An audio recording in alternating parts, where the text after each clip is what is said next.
सामान्य सभामुख महोदय, यो समय 10 मिनट अनि बोल्ने समय चाहिँ कति होला र बडो अचम्मको कुरा मैले सुने अहिले हाम्रो सभामुख महोदयले टोक्नु हुँदो रहेछ भनेर। मलाई चाहिँ नटोक्दिनु होला। धन्यवाद। अब यो नेपालको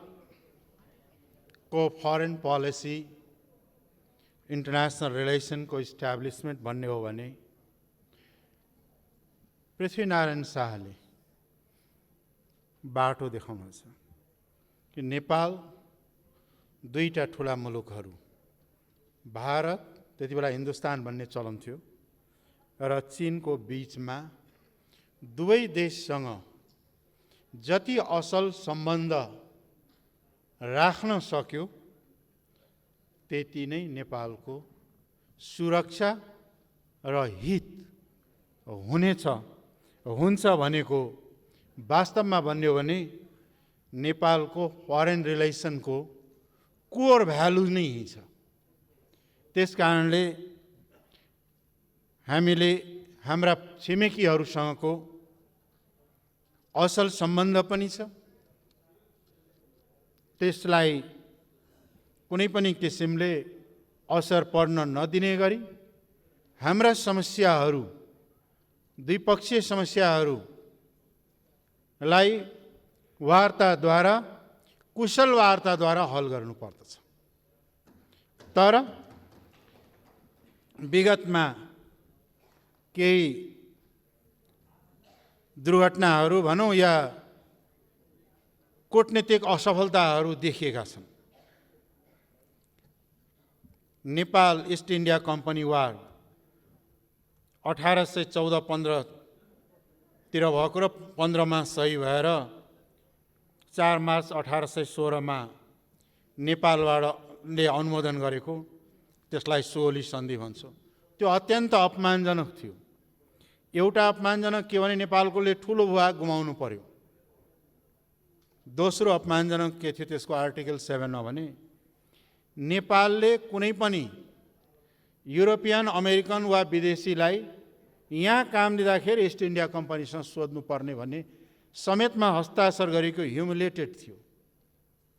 तथापि पनि त्यो सन्धिले चाहिँ के भन्दाखेरि काली नदीलाई सिमाना नदी मानिएको थियो। त्यसमा स्पष्ट लेखेको थियो काली भनेको महाकाली नै हो। नदीको समग्र भागलाई सीमा नदी मानिएको छ र त्यसको धारा 5 मा नेपालले काली नदीभन्दा पश्चिमको भागमा आफ्नो दाबी छाड्ने कुरा उल्लेख गरेको थियो। तर महाकाली सन्धि गर्दाखेरि सन्धिका हर्ताकर्ताहरू धेरै ठुला पार्टीका ठुल्ठुला नेताहरू त्यो बेला हुनुहुन्थ्यो। म त संसदमा पनि थिएँ, सडकमै थिएँ।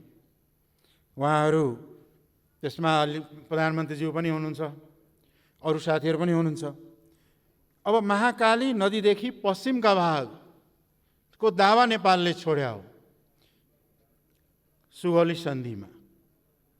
तर महाकाली नदीको सम्झौता गर्दाखेरि त्यसको चाहिँ के छ भन्दाखेरि 1996 मा त्यसको प्रस्तावनामै लेखिएको छ, recognising that the Mahakali river is a boundary river on the major stretches between the two countries. अर्थात् महाकाली नदीको अधिकांश भाग दुई मुलुकको सीमा नदी भएको कुरालाई स्वीकार गर्दै भनेको सुगौली सन्धि भन्दा पाएको जुन क्षेत्राधिकार थियो त्यसलाई यो महाकाली सन्धिले पछाडि धकेल्ने र महाकालीका अधिकांश, पुरै महाकाली पनि होइन, अधिकांश भाग साझा नदी हुने, सीमा हुने। यो र त्यो सन्धि मिलाउँदाखेरि हामीले के गरेका रहेछौँ त? अब जवाफ दिनु पर्यो। यहाँहरूले त्यसबेला काङ्ग्रेसका नेताहरूले, कम्युनिस्ट पार्टीका नेताहरूले जो त्यसबेला संलग्न हुन्थ्यो, उहाँहरूले जवाफ दिनु पर्यो। यो सुगौली सन्धि भन्दा पनि पछाडि हटेर राष्ट्रको अहित गरे हो कि होइन? यसको लागि हामी सबैले माफी किन माग्ने? देश र जनतासँग यहाँहरूले माफी माग्नु पर्यो कि राष्ट्रवादको नारा हामी दिन्छौँ, मधेसीहरूलाई गाली गर्छौँ, यिनीहरू भारतीय हुन्, धोती हुन् भनेर, तर राष्ट्रघात आफै गर्छौँ भन्ने कुरा भन्नु पर्यो नि। बडो दुःखका साथ भन्नुपर्छ, हिजो मात्रै पनि हाम्रो पार्टी कार्यालयमा सत्तारूढ दलका कार्यकर्ताहरू यहाँहरूले पठाएको हो भनेर म भन्दिनँ, तर गएर अत्यन्त चाहिँ के छ भने उच्छृङ्खलताका साथ साम्प्रदायिकता फैलाउने, जातीय उन्मादका कुराहरू गरेको हिजो मात्रै हो। म यहाँसँग विनम्र आग्रह गर्न चाहन्छु कि जबसम्म खास गरिकन प्रधान सभामुखज्यू मार्फत प्रधानमन्त्रीज्यू र उहाँका पार्टीका नेताज्यूहरूलाई जबसम्म सबै समुदायहरू, सबै राष्ट्रियताहरूलाई जबसम्म एकसाथ एउटै भावनात्मक एकतामा जोड्न सक्नुहुन्न, जबसम्म आन्तरिक एकता डर हुँदैन, बाहिरको सँग शक्तिसँगको डिप्लोमेसीले काम गर्दैन र राष्ट्रहित हुन सक्दैन। त्यस कारणले पहिलो राष्ट्रिय एकता यहाँ खोज्नुपर्छ। यो भावनाहरू, जातीयवादी भावना, सङ्कीर्णतावादी भावना त्याग्नुहोस्। झन् कम्युनिस्टहरूले त गर्नै नहुने यस्ता कुराहरू। हामी उहिले जमानामा कम्युनिस्ट हुँदा त गर्दैन थियौँ, आजकल किन हो यस्तो भएको? भनाइ त नाम त कम्युनिस्टैको छ। त्यस कारणले यस्ता कुराहरू त्याग्नुहोस्। र त्यो सँगसँगै अब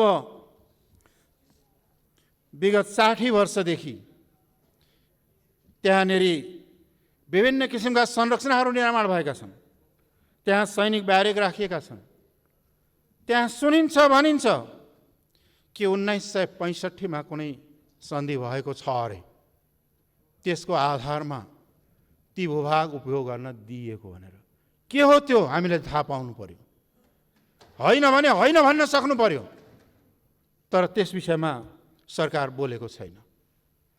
अब एउटा विषयमा महाकालीमा त बोल्नु भएको छ, परराष्ट्र मन्त्रीजी यहीँ हुनुहुन्छ, यो चाहिँ राष्ट्रघात भएकै हो भन्नुभएको छ। त्यस कारणले परराष्ट्र मन्त्रीले भनेपछि त मैले भन्नु नाइ भन्न त ठाउँ हुँदैन, तर पनि अहिले परराष्ट्र मन्त्री त हुनुहुन्छ यहीँ भने त्यसलाई सच्याउनुहोस्, त्यो पनि सँगै सच्याउने कुरा अगाडि बढोस्। र त्यसपछि 1954 देखि 6 पटकसम्म चीन र भारतका बीचमा समझदारी र सम्झौताहरू भएका छन्। लिपु लेकलाई भारत चीनको व्यापारिक मार्गका रूपमा विकास गर्दै गएका छन्।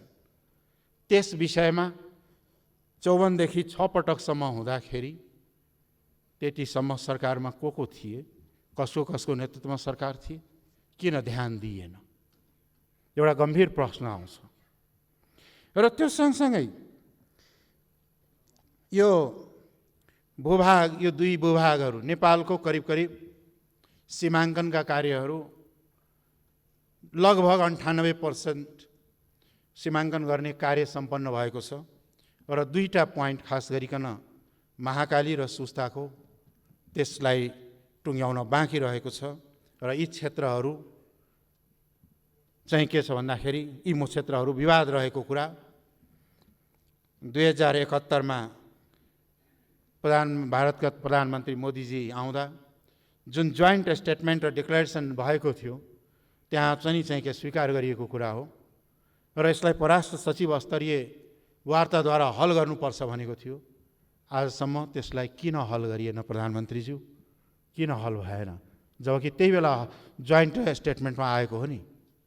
त्यसको प्रयासहरू किन भएन र त्यो प्रयास कहाँ पुग्यो त्यो पनि चाहिँ के छ भन्दाखेरि जानकारी भएन। त्यसको साथसाथै अर्को पनि ब्लन्डर मिस्टेक भएको छ। अब सर्वोच्च अदालतमा 54 सालमा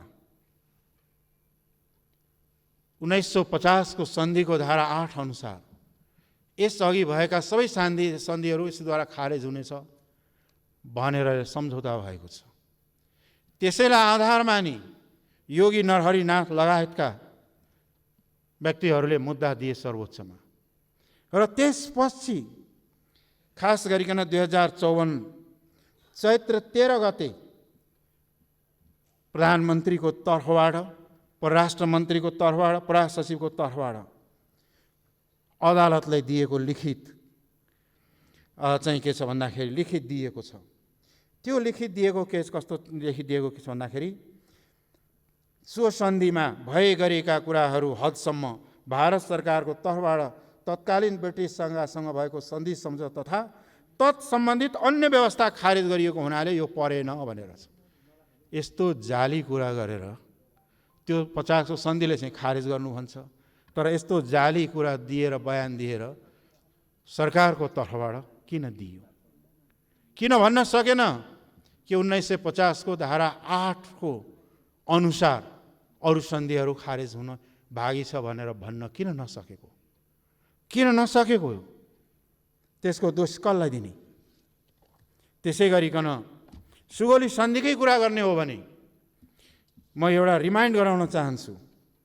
सुगौली सन्धिपछि 8 डिसेम्बर 1816 अनि 8 डिसेम्बर 1816 मा एउटा मेमोरेन्डम भएको थियो र त्यसलाई 11 डिसेम्बर 1816 मा नेपालले एक्सेप्ट गरेको छ, हस्ताक्षर गरेको छ। त्यो मेमोरेन्डममा त्यहाँ स्पष्ट लेखिएको छ यी तराईका भूभागहरू नेपालले प्राप्त गरेपछि यो शर्तमा दिँदैछ कि त्यहाँका बासिन्दासँग कुनै किसिमको भेदभाव गरिने छैन, कुनै किसिमको उत्पीडनमा पारिने छैन भनेर हस्ताक्षर गरिएको छ। त्यो सन्धिको पालना अबको सरकारले, हिजोको सरकारले त गरेनन्। अबको सरकारले गर्ने कि नगर्ने? अबको सरकारले गर्नुपर्छ। ती सन्धिको पालना किन भएन अहिलेसम्म?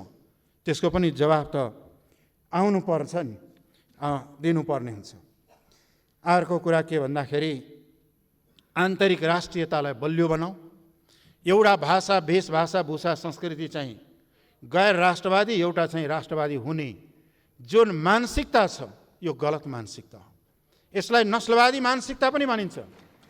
हिटलरले जर्मन ठुलो, त्योभन्दा चाहिँ के छ भने यो ठुलो, त्योभन्दा आर्यन रेस ठुलो, त्योभन्दा हुँदा मेरै मै ठुलो भन्ने किसिमको गर्दाखेरि त्यत्रो विध्वंस भयो दुनियाँमा। त्यस कारणले यो सोचले राष्ट्रिय एकतालाई कमजोर पार्छ, त्यसलाई त्याग्ने कार्य गरौँ। र अर्को कुरा के छ भने महाकाली सन्धि गर्दा मुहानको टुङ्गो किन नलगाएको? केही भाग, अधिकांश भाग मात्रै सीमा हुने भनेपछि केही भाग नहुने रहेछ नेपालको सीमा त। यो भनेको त घातक कुरा हो नि। यसलाई पनि सच्याउने काम गरौँ। र अर्को कुरा चाहिँ नि चुच्चो पहिला थियो पछि गायब भयो। त्यो चुच्चो कसको पालामा गायब भयो, किन गायब भयो, कसले गायब गर्यो, त्यो सदनलाई जानकारी हुनुपर्छ पर्दैन? त्यसलाई पनि जानकारी दिउँ। किन भयो, कसको पालामा भयो र के गरेर भएको हो। र अर्को कुरा चाहिँ के भन्दाखेरि हिजो मात्रै समाचार पढेको थिएँ, क्याबिनेटले चाहिँ यसका प्रमाणहरू सङ्कलन गर्नलाई टिम बनाइएको छ अरे, 9 सदस्य कति सदस्य। त्यो टिम बनाएको के भने प्रमाण खोज्नलाई।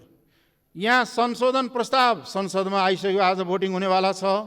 अनि प्रमाण खोजेर नै चाहिँ काम चाहिँ अब पछि हुन्छ। यो उल्टो बाटो हिँडेर कहाँ पुगिन्छ?